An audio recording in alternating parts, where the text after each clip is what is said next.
আসসালামু আলাইকুম সম্মানিত ভিউয়ার্স, আপনাদের সাথে আছি আমি ফেরদৌস।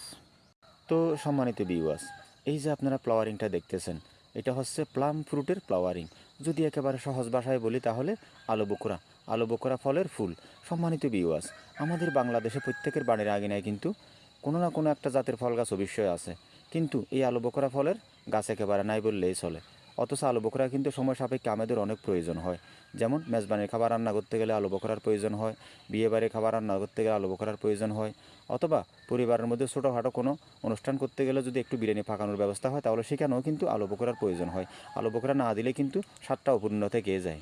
তো সম্মানিত ভিউয়ার্স, এই আলু বোখরা কিন্তু কিনতে গেলেও কিন্তু তেমন বেশি সস্তা নয়।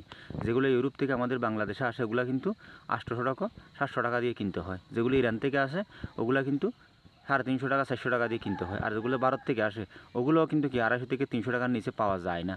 তো আপনারা বুঝতে পারতেছেন এত মূল্যবান একটা ফল অথচ আমরা গাছ লাগাই না। তো সম্মানিত ভিউয়ার্স, বরাবরই আমি একটা কথা বলি, বাড়ির আঙিনায় হোক ছাদ বাগানো হোক, যদি আপনারা পারেন অন্তত 2-1টা করে আলু বোখরার গাছ লাগান, তাহলে কিন্তু এরকম মূল্যবান ভিআইপি লেভেলের ফল আপনার হাতের লাগালে আপনি পেয়ে যাবেন। বিনা পয়সায় আপনি কি না কিনে খেতে পারবেন। তো সম্মানিত ভিউয়ার্স, এখানে আরেকটা কথা না বললে নয়, শুধু চারা লাগালে হবে না, ওইটার উপর কী কী পরিচর্যা করতে হয় এই অভিজ্ঞতা অর্জন করার পরে তারপরে চারা লাগাবেন, তাহলে আপনি সফল হতে পারবেন। তো সম্মানিত ভিউয়ার্স, আজকে এতটুকু পর্যন্ত। ভিডিওটা ভালো লাগলে লাইক করবেন, কমেন্ট করবেন, শেয়ার করবেন, সাবস্ক্রাইব করবেন।